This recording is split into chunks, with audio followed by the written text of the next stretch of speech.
Assalamualaikum warahmatullahi wabarakatuh. Halo semuanya, berjumpa kembali dengan saya Bu Ifah. Tentu saja dengan pembelajaran IPS yang insya Allah menyenangkan. Baik, kali ini Bu Ifah akan mengajak kalian untuk memahami apa itu interaksi sosial. Sebelum lebih jauh, Bu Iva akan memahamkan kalian ya bahwasanya ilmu pengetahuan sosial ini merupakan ilmu yang terpadu. Nah, di dalam ilmu pengetahuan sosial ada 4 bidang ilmu, 4 rumpun. Yang pertama ada sejarah, yang kedua ada geografi, yang ketiga ada ekonomi, dan yang keempat ada sosiologi. Nah, kalau dilihat nih, materi interaksi sosial itu masuk yang mana ya? Nah, interaksi sosial termasuk bidang ilmu dari sosiologi. Baik, kita lanjut. Yuk, manakah yang termasuk interaksi sosial? Nah, ini yang pertama ada gambar orang yang sedang terlelap tidur memakai helm. Nah, ini tidak biasa ya. Yang kedua ada orang yang mengobrol dengan kucing. Dan yang ketiga ada orang, lebih tepatnya anak SMA yang sedang merenung. Nah, ini mikirin apa sih ya? Nah, dari ketiga gambar ini, manakah yang termasuk interaksi sosial? Ada? Iya. Di dalam ketiga gambar ini tidak ada, ini bukan termasuk interaksi sosial. Jadi tidak ada yang termasuk interaksi sosial. Karena ini orang tidur tidak melakukan interaksi, orang merenung juga tidak ya. Kemudian orang yang sedang mengobrol dengan kucing, apakah kucingnya ikut membalas obrolan dari orang tersebut? Masalah. Ya, dari ketiga gambar tersebut, manakah yang termasuk interaksi sosial? Nah, dari ketiga gambar ini tidak ada gambar yang sesuai dengan interaksi sosial. Dari ketiga gambar ini tidak menunjukkan adanya interaksi sosial. Mengapa demikian? Yang pertama, karena orang yang tidur jelas-jelas tidak bergerak, tidak melakukan interaksi. Karena kemudian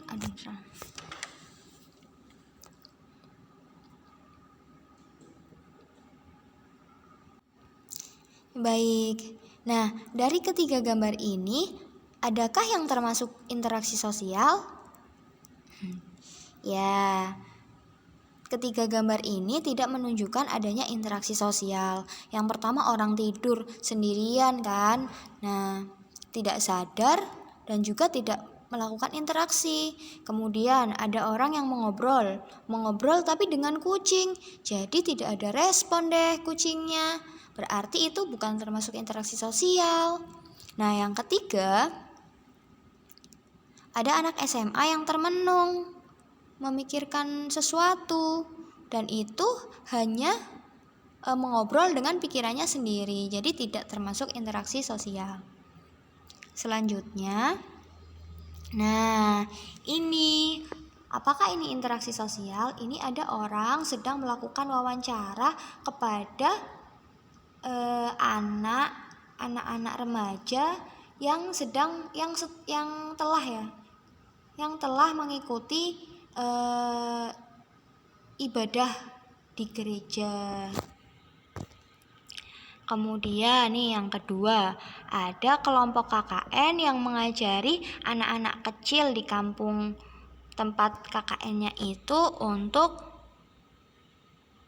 belajar hal baru, yaitu membuat kerajinan tangan. Nah, yang ketiga ini, wah ini menarik sekali. Ini ada anak kecil yang bermain permainan tradisional.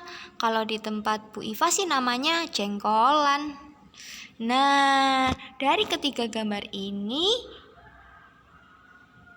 tentu saja ini termasuk interaksi sosial. Oke, jadi apa dong yang dimaksud interaksi sosial? Kok tidak semua aktivitas atau kegiatan manusia disebut interaksi sosial? Nanti kita akan bahas ya. Nah, sekarang Bu Iva akan memberikan contoh interaksi sosial. Yang pertama, interaksi sosial individu dengan individu. Nah, ini contohnya. Ada 2 orang ya, cewek cantik yang berteman, kemudian mengobrol dan berakhir dengan mengambil foto bersama-sama. Wah, imut sekali ya. Nah, ini termasuk interaksi individu dengan individu. Kemudian yang kedua, interaksi sosial individu dengan kelompok. Nah, ini dia. Ada seorang pelatih senam yang sedang berinteraksi dengan anak-anak kecil untuk dilatih senam. Nah, ini termasuk interaksi sosial individu dengan kelompok. Mungkin kalian bisa memberikan contoh yang lain, misalkan seorang guru yang sedang mengajar di depan kelas. Nah, murid-muridnya ini adalah kelompoknya, sementara guru yang mengajar adalah individunya. Gitu.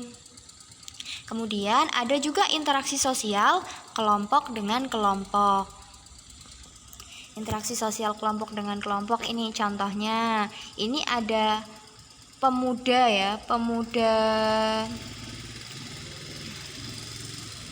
Karang Taruna, kemudian ada kelompok KKN dan juga ada anak kecil, kelompok anak kecil yang mendapatkan penghargaan oleh kelompok KKN. Itu. Mungkin kalian bisa. Nah, ini yang terakhir ada interaksi sosial kelompok dengan kelompok. Nah, ini contohnya adalah kelompok KKN. KKN itu kuliah kerja nyata ya, biasanya dari mahasiswa, kelompok mahasiswa yang kemudian pergi ke desa-desa terpencil untuk melaksanakan program kerjanya kayak gitu. Nah, ini adalah contoh interaksi sosial kelompok dengan kelompok. Ada kelompok KKN, kuliah kerja nyata, yang sedang memberikan penghargaan kepada anak-anak di desanya untuk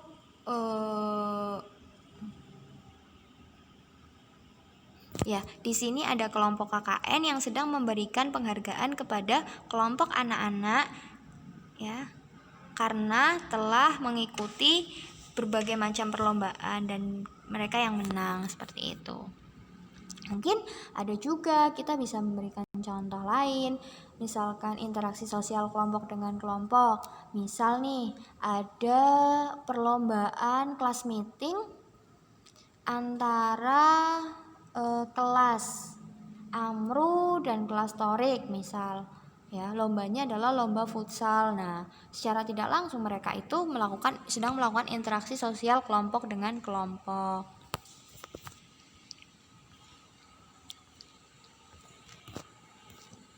Nah, kita bisa ambil contoh lain, misalkan ketika sedang kelas meeting ya, misal ada perlombaan sepak bola antara kelas A dengan kelas B, seperti itu. Nah, kelas A adalah kelompok, kelas B adalah kelompok. Nah, ini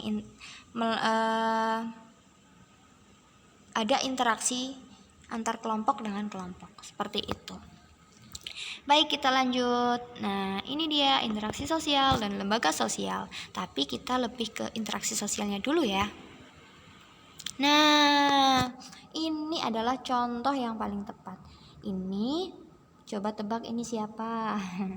Nah, ini adalah seorang guru ya, seorang guru yang sedang praktek di lapangan ya, calon guru yang sedang praktek di lapangan, kemudian sedang mengobrol asyik bersama dengan anak-anak didiknya. Nah, ini termasuk interaksi sosial, yaitu interaksi sosial individu dengan kelompok. Individunya ini gurunya dan kelompoknya itu anak didiknya. Nah, dan lembaga sosial. Jadi, lembaga sosial itu kan nanti ada banyak ya, ada lembaga ekonomi, lembaga pendidikan, lembaga keluarga, lembaga politik. Nah, dan sebagainya. Nah, ini contoh gambar ini adalah contoh lembaga pendidikan. Contoh dari lembaga pendidikan. Nah, selanjutnya ini ada di dalam interaksi sosial nanti yang akan kita pelajari adalah yang pertama hakikat manusia. Yang kedua nanti ada pengertian interaksi sosial, kemudian ada syarat-syarat, ada ciri-ciri, ada faktor-faktor yang mempengaruhi dan juga ada bentuk-bentuk dari interaksi sosial. Yang pertama, hakikat manusia.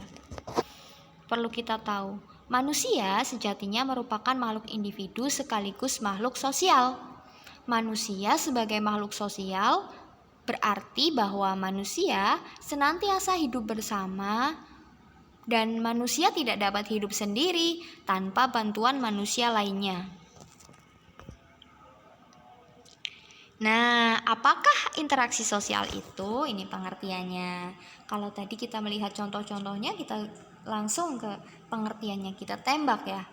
Interaksi sosial adalah hubungan timbal balik yang dinamis antara manusia satu dengan manusia yang lainnya yang terwujud dalam suatu aksi dan reaksi. Nah, yang perlu digarisbawahi ini ada dua, ada kata aksi dan ada kata reaksi. Contohnya misal seorang guru yang sedang melakukan pembelajaran bersama anak-anak didiknya.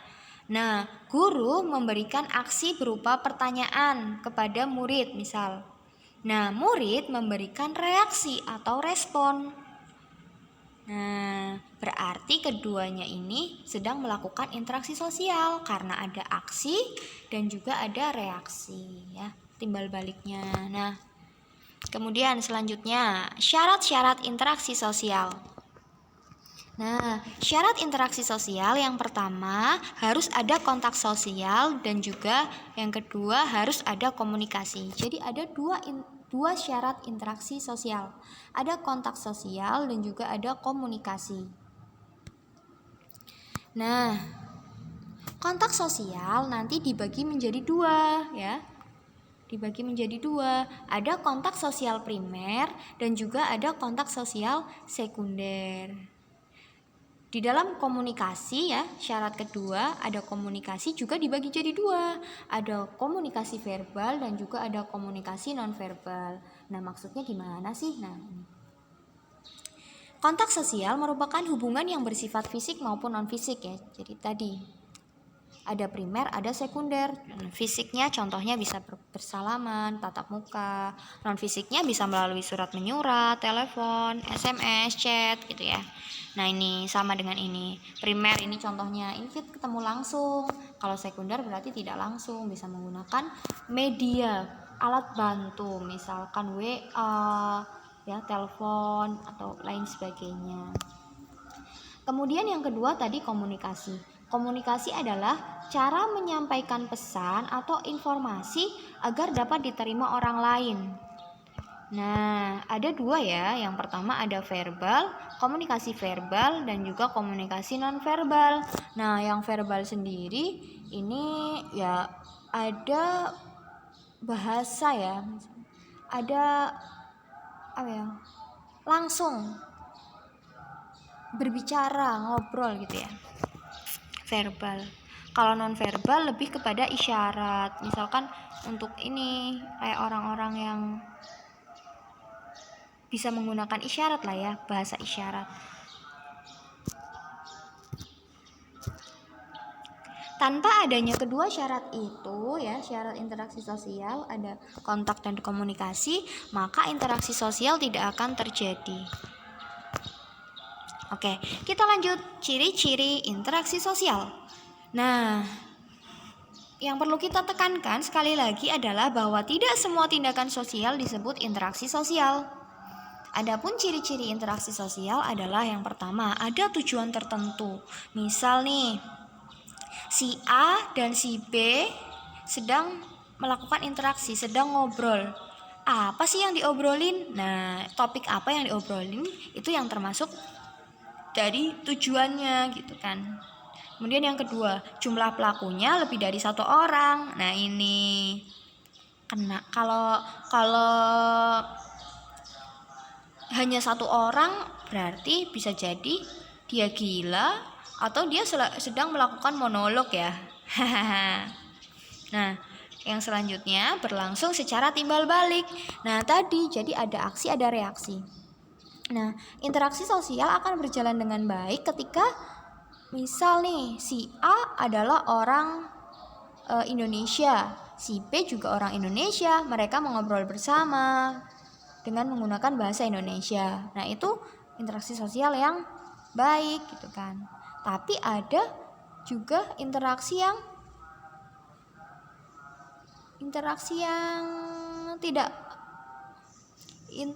tidak komunikatif. Jadi misalkan si A orang Indonesia, si B orang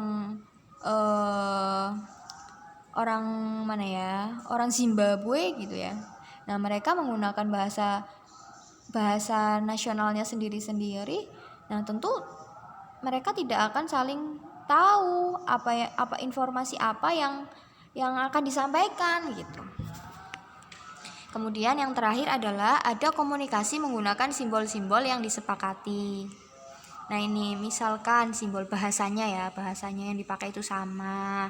Kemudian misal ada kesepakatan, misal ada nih orang memakai baju merah. Kenapa orang pakai baju merah? Ya karena kenapa bukan biru? Karena ada sesuatu yang disepakati. Apa ya? Iya, ada komunikasi menggunakan simbol-simbol yang disepakati ya. Selanjutnya ya. Ini misalkan bahasa, warna, gitu ya, isyarat dan sebagainya. Kita lanjut faktor-faktor yang mempengaruhi interaksi sosial. Nah, faktor-faktor yang mempengaruhi interaksi sosial ini ada 5. Ada imitasi, ada sugesti, ada identifikasi, ada simpati, dan juga ada empati. Sebetulnya ada 5 ya. Nah, ini hanya 4. Yang pertama ada faktor imitasi. Imitasi itu ya proses mencontoh orang lain. Misal ada adiknya kalian punya adik. Kemudian di rumah itu ada ibu, ada adik.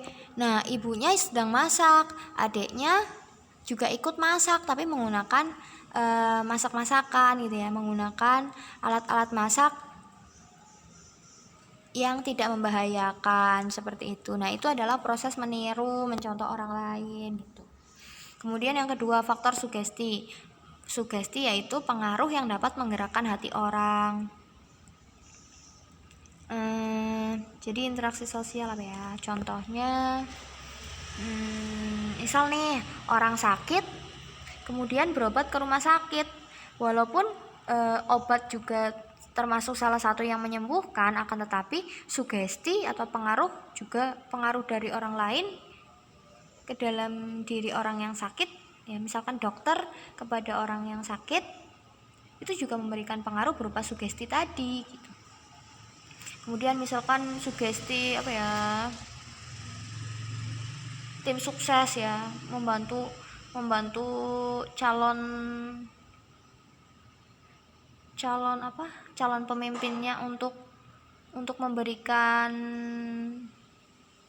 dukungan seperti itu juga faktor sugesti. Yang lain ya, misal faktor identifikasi. Nah, ini ada kecenderungan atau keinginan untuk sama dengan orang lain.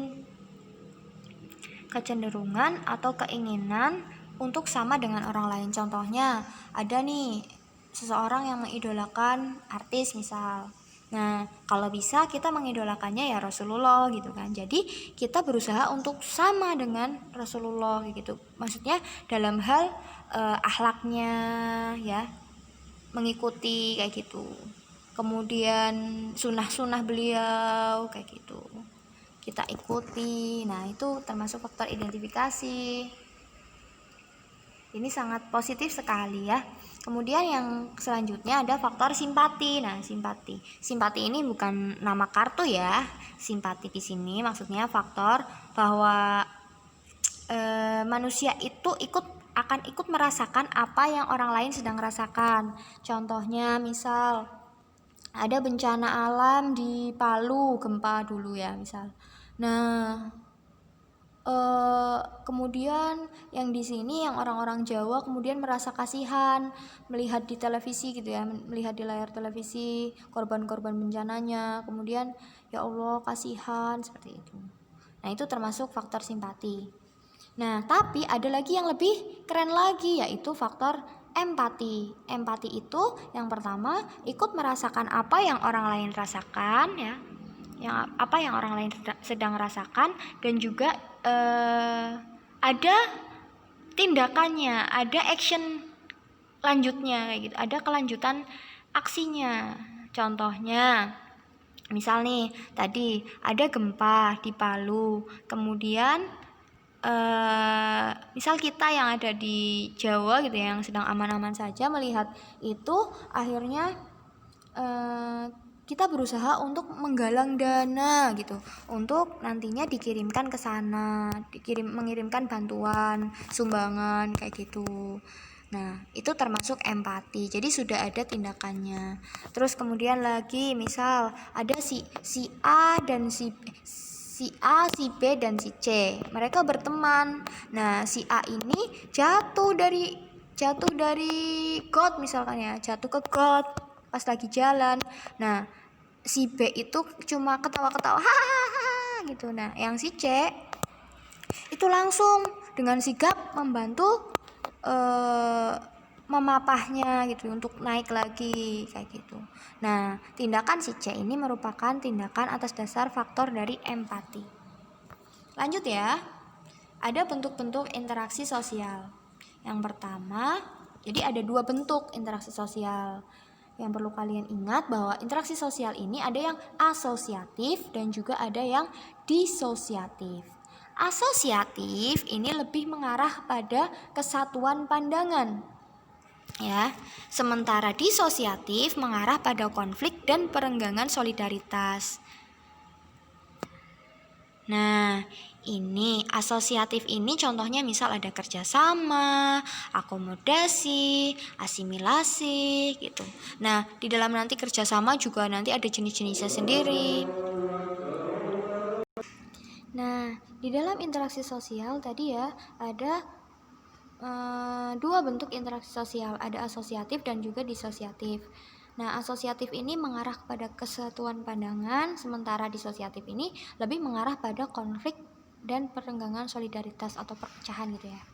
Nah, contoh dari asosiatif sendiri, bentuk kerjasama ini ada dua bentuk kerjasama.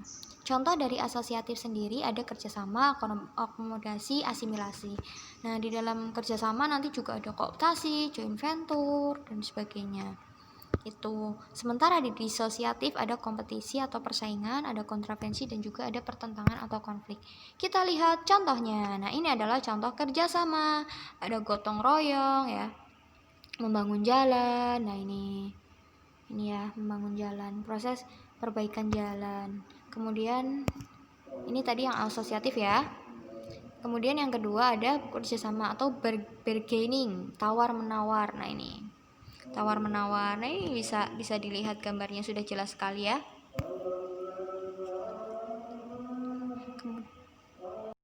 Baik, di sini ada bentuk kerjasama asosiatif.